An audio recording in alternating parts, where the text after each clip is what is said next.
अब्बासी शमशेर का वठी अनवर पीरजादे ताई इब्न हयात ममर का वठी उस्ताद बुखारी ताई सिंध जो को चुरंदड़ पुरंदड़ तरक्की पसंद ऐं रोशन ख्याल सेक्युलर को अहिड़ो अदीब न हो जेको इन्हनि ॿिनि कॉन्फ्रेंसुनि में शरीक न थियो हुजे ऐं रोशन ख्याल साहब ही गुलाम दस्तगीर भट्टीअ खां वठी गुलामपुरी गोगल खां वठी उहे समूरा उन में शामिल थिया हुआ ऐं 85 वारी कॉन्फ्रेंस में बि उहे समूरा शामिल थिया हुआ त जेकॾहिं ज़मीनी तौर इन्हनि ॿिनि कॉन्फ्रेंसुनि या इन खां पोइ जे मेड़नि में जेके पधरनामा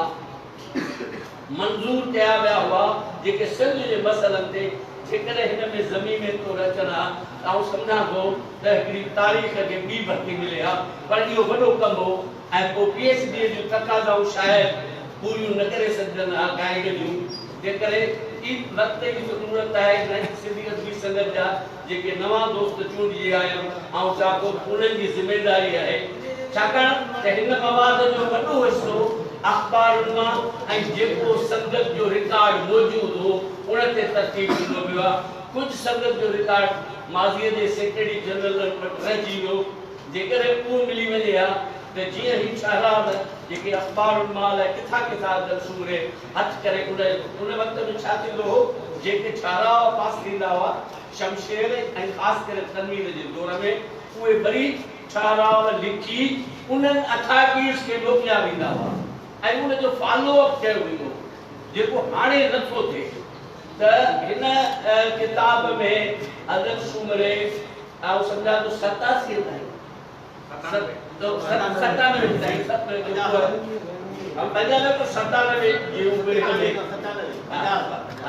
50 सालनि जी में उन तारीख़ ॾिनी आहे 97 खां पोइ अॼु ॾींहं ताईं खे को MPhil जे तौर जेकॾहिं को दोस्त खणंदो त आउं सम्झां थो त जेके असां रहिजी विया आहियूं उहे हिन में असां ॾेई सघूं था हिन में हिकु शयुनि खे अगरि जेको मुख़्तसिर तरह ॾिनो छाकाणि त उन में कोन्हे मसइलन सिंध क़ौमी इत्तेहाद जे सिलसिले में सिर्फ़ु राशिद मोराई ऐं गुलाम सिंह रंगे सेक्रेटरी ॿ मुबसर न हुआ पर सिंधियत बि संगत पारां तनवीर अब्बासी ऐं जमाल अबड़ो बि मुबसर आहे ऐं तनवीर अब्बासी जी रिथ ते सिंधी क़ौमी इत्तेहाद ऐं सिंध क़ौमी इत्तेहाद जॾहिं तनवीर रिथ ॾिनी हुई त सॼे हाल जी अक्सरियत सिंध क़ौमी इत्तेहाद जो नालो तजवीज़ कयो त हाणे इहा शइ छाकाणि त अख़बारी रिकॉर्ड में न आहे मूं वटि इहा मौजूदु आहे त उहा हिन में असीं शामिल करे ऐं ॿियो जेको जर्गो थियो क़ौमी उन में हिन ते तनक़ीदी पहलू त हिन में ॾिनल आहे पर जर्गे जा मुस्बित पहलू कहिड़ा हुआ त उन वक़्तु ॿ शागिर्द मेरान यूनिवर्सिटीअ जा मारिया विया हुआ ऐं हिकु शागिर्द एसोसिएशन मारिया हुआ जॾहिं उन जो फ़ैसिलो माना वाइस चांसलरनि खां वठी स्टूडेंट्स खां वठी उस्तादनि खां वठी इवन मूंखे यादि आहे त मां लियाकत अज़ीज़ प्रोफेसर उमर मेमन असां पेलनि में वञी इंटरव्यू वरिता उन ॾुखियनि माण्हुनि खां त उन जे नतीजे में असां मारींदड़ शख़्स जी निशानदेही कई उन पार्टीअ उन वक़्तु फ़ैसिले खे क़बूल न कयो पर 1 साल खां पोइ गुलज़ार शुमरे नाले शख़्स खे उन्हनि इन ई साॻे इल्ज़ाम में पार्टीअ मां कढियो इहो रिकॉर्ड तंहिंखां पोइ उन जर्गे हिकु कोड ऑफ एथिक्स शागिर्दनि लाइ ठाहियो जेको पोइ नज़ीर मुग़ल जे दौर में असां उन्हनि खे पेश कयो ऐं चवां थो जेकॾहिं उन कोड ऑफ एथिक्स ते अमल थिए हा त अॼु जेको यूनिवर्सिटियुनि में जेके 65 सालनि जा कोड़ा MAs में दाख़िलाऊं वठी माना शागिर्द शासक के काबिज़ पे रहा उन्हनि जो ख़ात्मो थी वञे हा झेड़नि जो ख़ात्मो थी वञे हा ऐं ही जेके चौधारी कड़ा चाढ़े रेजस जे हवाले कयो आहे इहे शयूं न थियनि हा जेकॾहिं उन कोड ऑफ एथिक्स ते अमल कयो वञे हा सिंधी अदबी बोर्ड बाबति जेका तारीख़ उन ते तमामु ज़बरदस्त लिखियो आहे अदल जेतोणीकि उन में तनक़ीदूं थियूं पर नजम अब्बासी जी राय जेका हिते ॾिनी वई आहे त वञण खां पोइ इहा वॾी तहरीक हुई ऐं जेको ॿियो कारनामो हो ऐं संगत जे मरकजी उहदेदारनि में जेको इख्तिलाफ़ वारो जंहिंमें मुमताज़ बुखारी क़ाइम मक़ाम सेक्रेटरी जनरल थियो ऐं सम्झां थो उते एहतियात खां कमु वरितो वियो आहे जेकॾहिं मुमताज़ ऐं आज़ाद अनवर खां रिकॉर्ड वरितो वञे हा अञा उन में वधीक शयूं अची वञे छो त तनवीर अब्बासी वटि समूरा धुन जो फ़ैसिलो थियो हो ऐं उहो फ़ैसिलो तारीख़ी फ़ैसिलो हो उन ते केर न बीठा उन जी वज़ाहत थियणु खपे हा ऐं संगत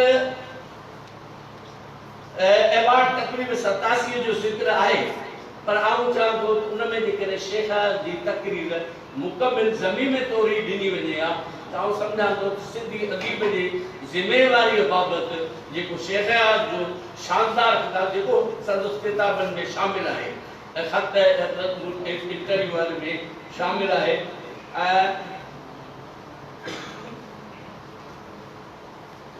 सिंधी अदबी संगत जूं कुछ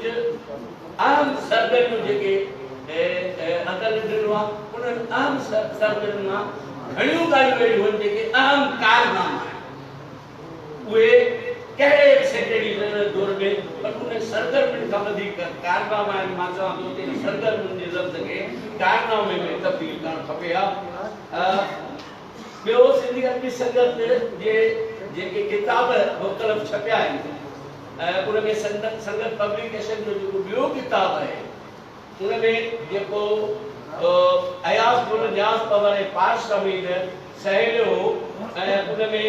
सिंध में थियल दहशतगर्दी जो पस मंज़र ऐं तफ़सील सिंध में अमन खे क़ाइमु थींदो ऐं अदीबनि जो चार्टर उन में ॿिनि ऐं टियों जेको बलूचिस्तान में अचो त मज़लूम क़ौमुनि जो हित उन्हनि टिनि खे अदर शुमारे तकरीर लिखी 3 तकरीर आहे जेका क्वेश्चन में कई वई सा तकरीर आहे जॾहिं त सिंध में अमन खे क़ाइमु थींदो सिंध में थियल दहशतगर्दी जो पस मंज़र इहे ॿई दस्तावेज़ आहिनि ही पोयूं दस्तावेज़ एलिस फेज़ ऐं ॿिया उन्हनि जे आॾो पेश कयो वियो त सिंध में जेके लिसानी फ़साद थिया हुआ उहे कीअं थिया उन में कहिड़ियूं ॻोल्हियूं शामिल हुयूं तंहिं करे इहे ॿई तकरीरूं न हुयूं पर ॿई दस्तावेज़ हुआ तनवीर अब्बासी जा संगत जे सिलसिले में वॾे में वॾा कारनामा कया सभु खां पहिरीं सिंधी अदबी संगत जो मुत्तफ़िका आइन वो तनवीर अब्बासी जे तौर में ॾिनो वियो संगत जो जेको मोनोग्राम आहे वो एताब शेख खां वठी अली अकबर शुमरे ताईं जे मुसवरनि जे कोशिशुनि जो नतीजो पर आख़िर में जेको पहिरीं गुल हो पोइ वरी तारो उन खां पोइ उन में जेको सिंध जे नक्शे वारी शमूलियत आहे इहा अली अकबर सूमरे जो कारनामो आहे जेको आर्टिस्ट हो सकर जो पहिरीं मंगी सघंदो हो पोइ सूमरो थियो आऊं सम्झां थो त संगत जी मौजूदा क़यादत या हाणे वारी क़यादत अली अकबर सूमरे जे नाले ते को एवार्ड ज़रूर मुंतखब करे ऐं एल्ताफ शेख जे नाले सां मां सम्झां थो एल्ताफ शेख जे नाले सां अवार्ड ॾिनो वियो आहे पर अली अकबर सूमरे जे नाले सां अवार्ड ॾियणु खपनि ख़ासि करे 3 सेक्रेटरी जनरल जेके पोइ अदल वारा असां वारनि खे असीं हिंस था लिखियूं शमशेर तनवीर ऐं रशीद भट्टी इन्हनि 3 सेक्रेटरी जनरलनि बाबति जेका बि जॾहिं बि सिंधी अदबी संगत जी मरकज़ी क़यादत चूंडी के चौथो गोबिंद मारी ये 4 एवार्ड हर सेक्रेटरी जनरल जे दौर में ये मिलण खपनि छाकाणि त इहे असांजी तारीख़ आहे ऐं अदर शुमारे हिकिड़ी ॾाढी ज़बरदस्त वज़ाहत कई आहे जंहिंजी असांजो अमीन सिंधी सदाई राबो ॾींदो हो त मां बि कुझु वक़्तु सेक्रेटरी जनरल रहियो क़ाइम मक़ाम पर हू सेक्रेटरी जनरल न हो ऐं इहा वज़ाहत पहिरियों तारीख़ी तरह अदर शुमारे हिन में ॾिनी आहे जेका शमशेर खां पुछी शमशेर जो चवणु हो मूं ते कमनि जो लोड हो त मूं उन वक़्त में अमीन सिंधी खे ज़ाती हवाले सां संगत जे कुझु रिकॉर्ड रखण जूं ज़िम्मेवारियूं ॾिनियूं पर उन जी का बि आइनी हैसियत रही मूं ज़ाती हैसियत में ॾिनो अमीन सिंधी साहब वॾी उमिरि हुअण जे करे हमेशह मूं ते बि कावड़ियल हूंदो हो अदालत ते अयाज़ कुल ते त तव्हां मुंहिंजी काइम मक़ाम सेक्रेटरी जनरल वारी हैसियत गुम था कयो पर उहा का आइनी हैसियत रही जेका अदल साहब हिन में बरात करे असांखे हमेशह मरहूम हमीद सिंधीअ जे मयारुनि खां बचाए छॾियो आहे। बहरहाल ही किताब हर कारकुन खे पढ़णु खपे ऐं उन मां लाभ हासिल करणु खपे ऐं जेके हिन जा पासा रहिजी विया आहिनि या जेके शयूं रिकॉर्ड में मौजूद न आहिनि ऐं हिन वक़्तु अञा ताईं जेके सेक्रेटरी जनरल मौजूद आहिनि उन्हनि वटां उहे शयूं वठी, छाकाणि त खोड़ शयूं अख़बारुनि में कोट थियनि थियूं ऐं इजलासनि जा जेके कारोबारी कमेटी जे इजलासनि में पधरनामा अयाफुल जे वक़्त में, अदल जे वक़्त में, मुंहिंजे वक़्त में, रशीद भट्टीअ जे वक़्त में, रशीद भट्टीअ जे वक़्त में जेको सिंध पधरनामो उहो त आइन जो हिसो आहे 1970 में जेको पास कयो वियो ऐं आउं सम्झां थो असांजे सेक्रेटरी जनरल में हुन ॿिनि जो त मट न आहे रशीद ऐं तनवीर जो, पर रशीद भट्टीअ जे किरदार खे असां विसारे नथा सघूं। जॾहिं सिंधी अदबी संगत खे मुतनाज़ा बनाइण जी कोशिश कई वई त रशीद भट्टी उहो खाओड़ी अदीब हो, उहो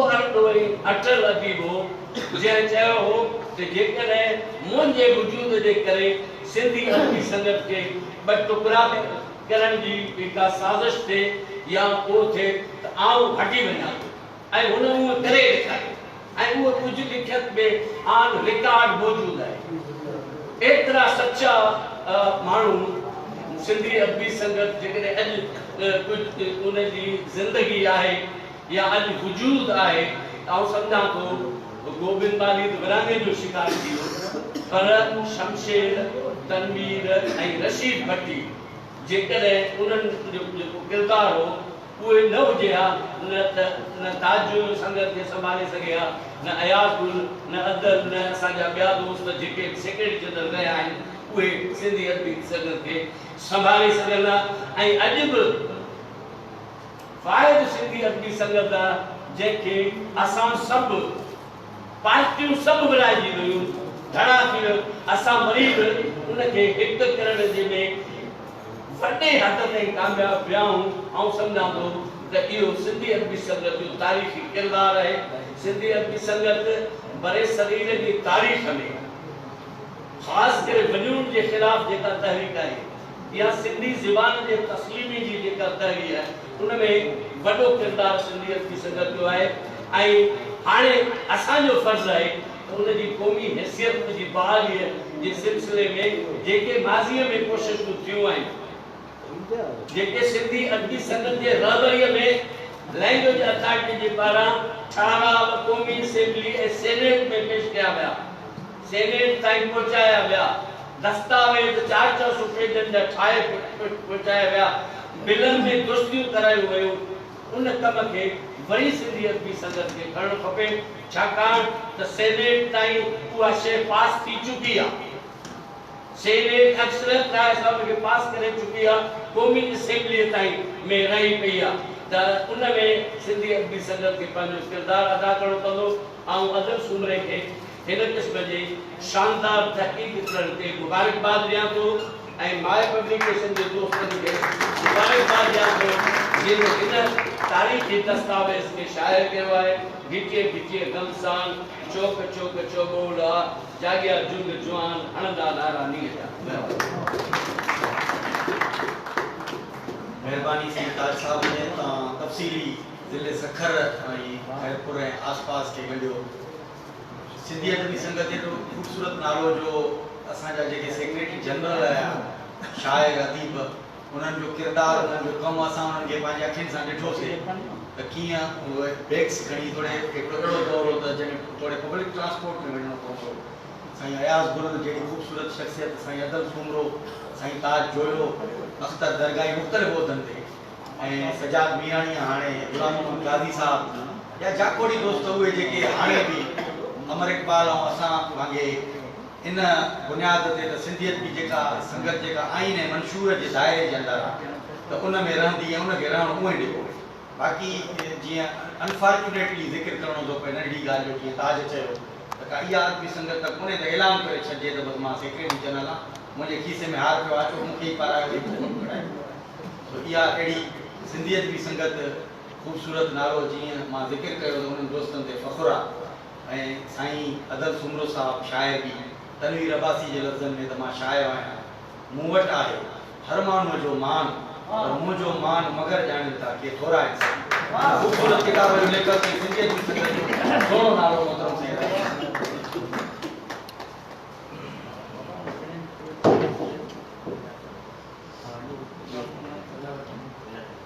कुछ ॾेई वेंदासीं,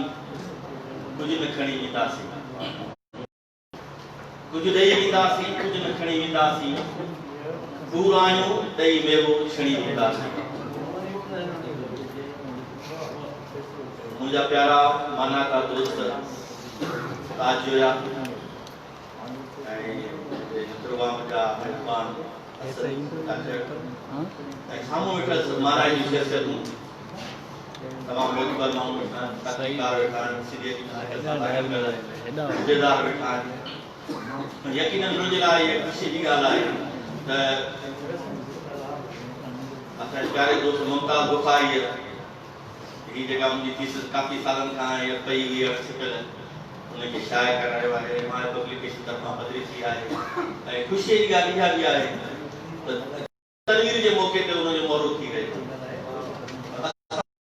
प्रोग्राम कंदासीं। ऐं छाकाणि त हीअ किताब ॿिए ॾिसंदो त तनवीर अब्बासी जे नाले ते आहे, हुनजी डेडिकेट उनखे थियल आहे ऐं कमु बि उनजो ई आहे। मां ईअं सम्झंदुमि त हीउ जेको बि तहक़ीक़ी कमु थियो आहे उनजो हवालो आहे उहो तनवीर अब्बासी आहे। ऐं तनवीर अब्बासी मां जॾहिं 92 में शाह अब्दुल लतीफ़ यूनिवर्सिटी जॉइन कई, उते साईं तनवीर अब्बासी जन हुया, उन सां अज़मी हिकिड़ी पंहिंजी पंजाब जो रिश्तो हुयो। ऐं पोइ जॾहिं उन ज़माने में अञा पाबंदी कान पई हुई त PhD लाज़मी आहे, जेकॾहिं PhD न कंदो त तव्हांखे प्रोमोशन कोन थींदो। पर मूंखे हिकिड़ो शौक़ु हुयो ऐं कॉलेज छॾी बि न करे त कॉलेज में जेको माहौल हुयो स्टिल लाइफ अढाई ॾह माण्हू बसि गॾु प्रमोशन थी वञे, को बि तहक़ीक़ कमु कोन, जेको पढ़ियोसीं उहो ई साॻियो साॻियो रिपीटेशन थिए पई। त मुंहिंजी ख़्वाहिश हुई त मां यूनिवर्सिटी वञा थी, जेको रिसर्च जो कमु कजे, अॻिते वधिजे, इल्मी अदबी सरगर्मियुनि में हिसो वठिजे। त वञण सां ई मूं साईं तनवीर अब्बासी सां ॻाल्हि कई, मां चयोमांसि मां PhD करणु चाहियां थो ऐं मां चाहियां थो त तव्हां रहनुमाई तव्हां कयो, गाइड मुंहिंजा तव्हां थियो।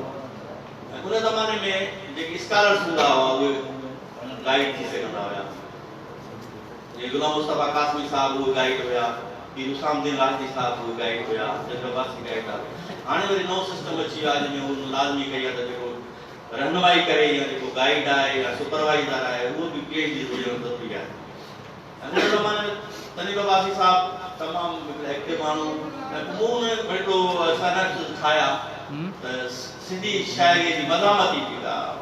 तहरीक जेका विरहाङे खां पोइ सिंधी शाइरी में मज़ामत इहो मौज़ू ठाहे करे मूं साईं वटि खणी वियुसि। उन ॾिठो चई हीउ अहिड़ो मौज़ू आहे, आम रिवाजी मौज़ू आहे, हिन ते कोई बि माण्हू मसइलो न आहे, सुभाणे माण्हू ईंदा करे सघंदा। पर मुंहिंजी ख़्वाहिश आहे त सिंधियत जी संगत ते PhD करे, छाकाणि त सिंधियत जी संगत जा जेके बि सेक्रेटरी जनरल हुया उन वक़्तु ज़िंदा हुया। अयाब कादरी साहिबु ज़िंदा हुयो, शमशीर हैदरी, साईं तनवीर अब्बासी, रशीद भट्टी,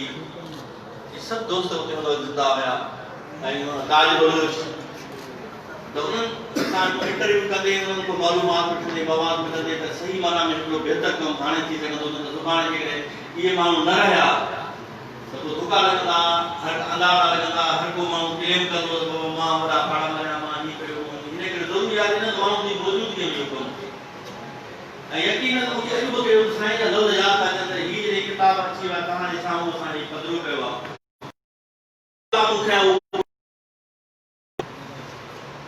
तनवीर अब्बासी साहिब जी जेका ॻाल्हि उहा बिल्कुलु सही थी त इहे माण्हू कोन हूंदा, सुभाणे पोइ अंदाज़नि ते माण्हू पंहिंजा राया क़ाइमु कंदा। ईअं त हिकिड़ो कमु उन दौर में हिकिड़ो थी वियो ऐं तॾहिं साईं ताज जी महिरबानी तफ़सील सां अदबी संगत जी हिन जे किताब जे हवाले सां हुन तफ़सील सां अदबी संगत बाबति घणो ॻाल्हायो। त इन सिलसिले में हिकिड़ी मां वज़ाहत कंदो आहियां त असां वटि हिकिड़ी काफ़ी दोस्त अहिड़ा कान जेके सिंधी संगत जा सेक्रेटरी रहिया आहिनि या हिन वक़्तु बि आहिनि।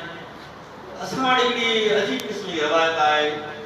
त एक तो रिकॉर्ड घट तमाम रखना के भी तंजीमी सतह देखे असा इवन ता वरी वरी पॉलिटिकल पार्टी ने रिकॉर्ड ता जाती ना रिकॉर्ड ता इवन ता पीपल्स पार्टी जे दफ्तर में जो पूछो ता डिवीजन में मेंबर घणा रिकॉर्ड दिखारो कोन कागज कोन होता असा जो भी अदीबन में भी यो हाल जो रिकॉर्ड रखण में ॾाढा सुस्त मुखे याद है कराची में 1974 में 75 में एक गजानी आर्ट्स काउंसिल में अटेंड कई सेक्रेटरी हो अनस मिर्जा तो उन गजानी में 52 आदमी शरीक थे ऐ सब नाले वाला माणक का वठी शमशेर हैदरी तमाम वडा नाले वाला राइटर होया पर जने अनवर आयो तो को पूछे यार छोटे देख वर पन्नो पन्नो देखो यार पन्नो देखो रे इकड़े हमारा वो पैकेट सिगरेट और कड़ो खीसे में छोटे हे आए तो तनी पैकेट सिगरेट पाड़े करे तो उन्होंने लिखो वासादार पता नहीं फलाना वाइट और फलाना गजल पढ़ो गजानी खत्म थी तो पैकेट फाड़े घर को नहीं आले हां इन मोता अंदाज हो गया रेडी कंज्यूमर जो रिकॉर्ड माना आहे को वरी हिकड़ी हेड़ी रवायत असां वटि रही जेको सेक्रेटरी जनरल जने इलेक्शन थी तो वो सेक्रेटरी जनरल जने जो नओ ईंदो तो उनखे रिकॉर्ड कोन तो नओ वरी पंहिंजो रिकॉर्ड ठाहींदो पुराणो रिकॉर्ड वो गुम थी किथे कीअं जने मरकज़ वटि जेके फाइल मौजूद आहे शाखुनि जा उन्हनि खे बुनियाद बनाए या अखबारी कटिंग सां जी शिकार जी 1955 जी अखबार मोट माना सदारा जी मत कई 50 छावां जा अखबार शिकार जी संगे जी गजानी जी उनमें जमाल आए बशीर गुलियानी वो जेके उनमें गजानी में अफसाना पेश कनि शायरी का पेश कनि वो उनमें सॼो रिकॉर्ड है तो उनमें इहा को चई मां साईं डॉक्टर साहब छाकाणि मुंहिंजो गाइड हुया उन्हनि छाकाणि लिमिटेशन थी रिसर्च में हदबदी हूंदियूं आहिनि जीअं त तव्हां ॿुधायो हदबदनि खां ॿाहिरि नथो वञी मिसाल हाणे शाखुनि जो जेको रिकॉर्ड आहे मूं साईं सां ॻाल्हि कई हुन 130 खां मथे शाखूं मां जेके हिकु हिकु शाख जो जेके 100 सिफ़ा थियनि त जेके 13 14 सिफ़ा वारी शाखुनि जी ताक़त थी आहे उन में नसीब आहे उहे थीसिस कीअं थींदी हाणे त तमामु वधीक लिमिटेशन उन ज़माने में पंहिंजा 12 सिफ़ा लिखिया 12 सिफ़नि जी थीसिस ऐं अॼु आहे पाबंदी जेका हिकु तरफ़ा आहे त पीएचडी जी थीसिस 300 सिफ़नि खां मथे न हुजे एमफिल जेका आहे उहा 150 ऐं 200 जे अंदरि हुजे पेजनि जी लिमिटेशन ताज जेके ॿी ॻाल्हि में पधरनामा सब मूं वटि आहे मूं हाणे बि ॾियणु थो चाहियां मुमताज़ खां सां वेठो पर सच लॻे इहे पधरनामा इहे सभु हिननि ॾियो सदा सिफ़ा थींदो थी सघे थो अञा साल ॿियो बि लॻी वञे डॉक्टर साहब चयो त बाबा जेके हिन में शाख जो इंट्रोडक्शन आहे उहो शार्ट करिणो आहे ऐं बुनियादी शख़्सियत शाख क़ाइमु करे थी बुनियादी माण्हू कहिड़ा हुया इहा ॼाण हिकिड़ी वॾी आहे उनजा अहम प्रोग्राम हुजणु खपनि शाख जा त उहे उन में शामिल आहिनि ऐं यकीनन इन में हाणे तव्हां जेको बेस कयो मर्कज़ ऐं शाखुनि जा इहे दुनिया जो उसूल आहे दुनिया में जेके बि तंज़ीमूं सोशो पॉलिटिकल ऑर्गेनाइजेशन जेके आहिनि जॾहिं हिकिड़ी ब्रांच जॾहिं क़ाइमु थींदी तंज़ीम जॾहिं बि क़ाइमु थींदी त पहिरें भेरे हिकिड़ी ब्रांच थी इन करे इहो चवण त उहा उहो मर्कज़ उहो इलाक़ में शुरूआत आहे तो अॻिते हली जीअं संगत जी जेका क़ाइमु थी 47 में त पोइ विरांगो थियो विरांगे खां पोइ उन्हनि जी एक्टिविटीज़ वरी 4 साल ते सरगर्मी ख़तमु हुई 52 में वरी कोशिशि त उहो जेको जेका बुनियादी शाख क़ाइमु थी त उन खां कानून कबो थिए तंज़ीम जो बुनियादु करिया पियो ऐं पोइ वरी मर्कज़ ठहियो 56 में तव्हां जो हुते ॻाल्हायो घणियूं शयूं कुझु रहिजी वियूं मां उनखे रिपीट करणु नथो चाहियां पर मां कोशिशि कई आहे त हीउ जेको दस्तावेज़ आहे हिन में अहम ॻाल्हियूं अची वञनि ऐं ख़ासि तौर ते मूंखे जेको लॻंदो आहे वॾो कारनामो अदीबनि जो जेको जंहिंखे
असल में गाड़ी तो तमाम घड़ी आहिनि पर हाणे हुन खां पोइ मुशाइरे जो प्रोग्राम बि आहे मां मुख़्तसरी ॻाल्हाए जो छा ऐं हीअ किताब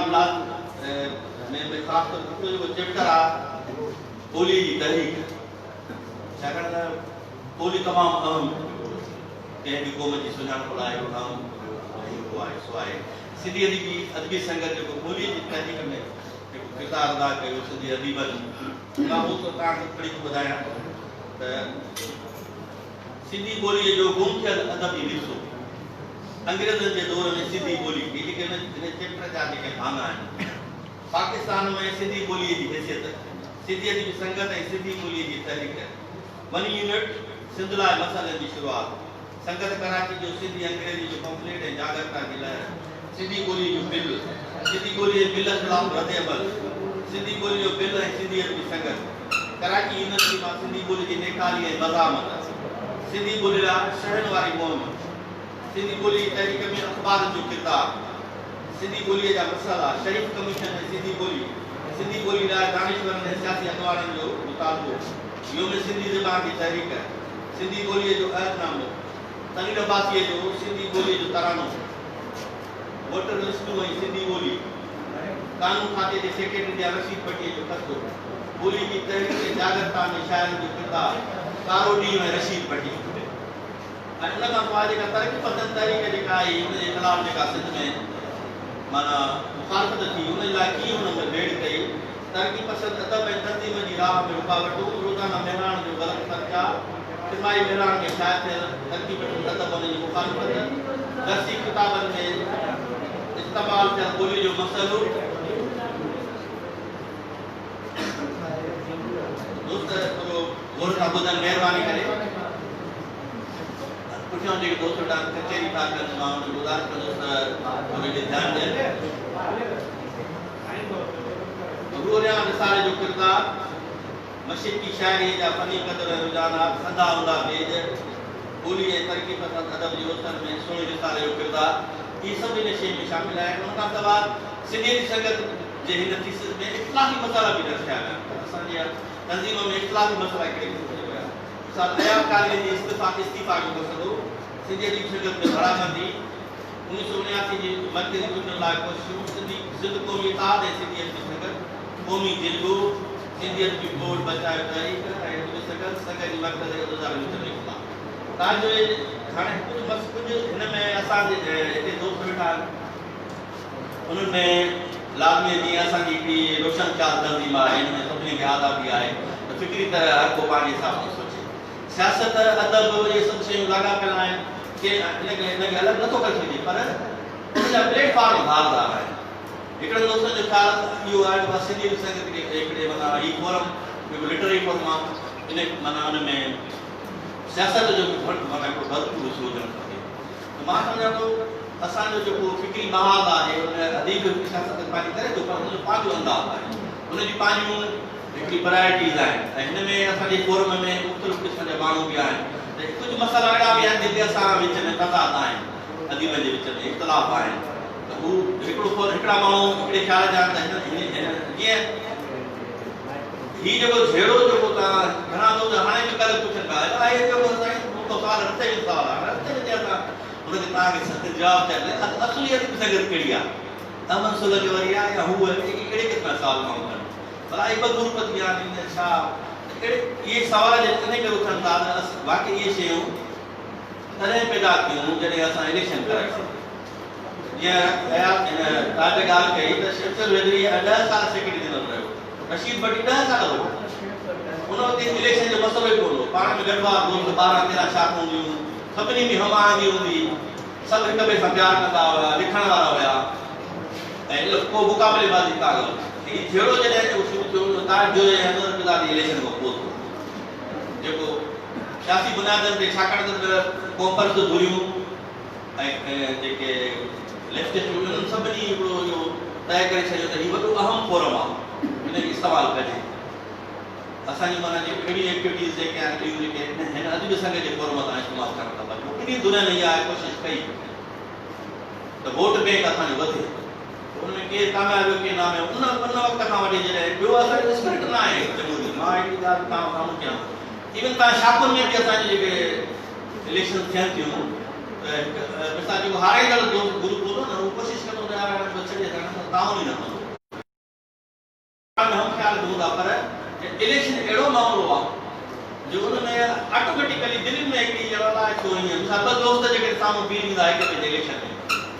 5 वोट हुनखे मिलिया 6 हुनखे वोट मिलिया पोइ वेठा कुझु यार किथे उहो पर अदील मां यार वोट ई कोन ॾिनी यार सॼा मां ॾिठी पर पाण में साईं त शक सुभाउ आहे दिलि में पैदा कंदा पोइ असांजा उहे रवैया वरी दोस्तनि ते असर कंदा हूंदा, मेल जोल में उनते असर अंदाज़ कंदा। असां जमहूरियत भली चऊं था पर असांजो स्पिरिट उहो जमहूरी आहे कोन, क़बूल नथा कयूं शयूं, रिकॉग्नाइज करणु खपे न। ताजो वरी तव्हांखे नथो वणे पर ताजो जो जेको कंट्रीब्यूशन आहे उहो त रिकॉग्नाइज कयो न। तव्हांखे भली तव्हांखे ताजो सां लख इख़्तिलाफ़ थी सघनि था पर ताजो जेको स्ट्रगल आहे उन्हनि जी जेका सिंधी ॿोलीअ लाइ जेका जदोजहद आहे, पंहिंजे अदब लाइ जेका उनजी कोशिशि आहे उनखे कॾहिं रिकॉग्नाइज कयो। हिक ॿिए खे रिकॉग्नाइज न कंदो त अॻिते वधी नथा सघूं। भली असां इख़्तिलाफ़ हिक ॿिए सां रखूं पर जेको जेतिरी इज़त लहणे जेतिरो जंहिंजो कमु आहे उनखे रिकॉग्नाइज कयो। आख़िर में मां हिन किताब जी जेका डेडिकेशन पढ़ी करे मां पंहिंजे आयो हीअ किताब मूं साईं तलील अब्बासी खे डेडिकेट कयो आहे। लिखियो आहे त पंहिंजी हीअ तहक़ीक़ी मोहबत हर प्यां थो पंहिंजे मोहसिन उस्ताद ऐं सिंधी ॿोली जे बाकमाल शाइर साईं तलील अब्बासी खे जंहिंजे पाज पटांदड़ मूं पंहिंजी तहक़ीक़ी कम जो उनवान कयो। मीरवाह जे भरिसां आहे हिकु शाइर जो घर, मीरवाह जे भरिसां आहे हिकु शाइर जो घर, घर ॿिया रही वञनि था। मीरवाह जे भरिसां आहिनि कई ऊचा वण, वण ॿिया किरी पवनि था। पर जंहिं जोड़िया दिलि जे अंदरि पंहिंजे प्यार जा घर, से घर कॾहिं बि रही न सघंदा। पर जंहिं जोड़िया दिलि जे अंदरि पंहिंजे प्यार जा घर, से घर कॾहिं बि रही न सघंदा। तकलीफ़ुनि जा ऊचा ही वण तूफ़ाननि खां कोन ढिजनि था, झूमनि था पिया वण उहे ई कॾहिं बि किरंदा कोन। सचा संजणहार उन्हनि जा विसरी सघंदा कोन, विसरी सघंदा। मेहरबानी सी अदल साहब उन सेशन खां पोइ शायरी जो ख़ूबसूरत सेशन अनियाकी जा दोस्त अब्दुल गफ़ार नईम साहब या तहकी जा दोस्त जमीर साहब जी अॻवानी में पर खोड़ तहकी खां आया आहिनि, शिकारपुर खां दोस्त आए मुगल साहब के आजी के ॿाहिरि दोस्त असांजे शाइरनि खे ॿुधण आया आहिनि। आदिल साहब सीनियर वॾा वेठा आहिनि, मोहतरम साईं डॉक्टर अली अकबर राज साहब। मां प्रोग्राम जी हिन इख़्तिताम ते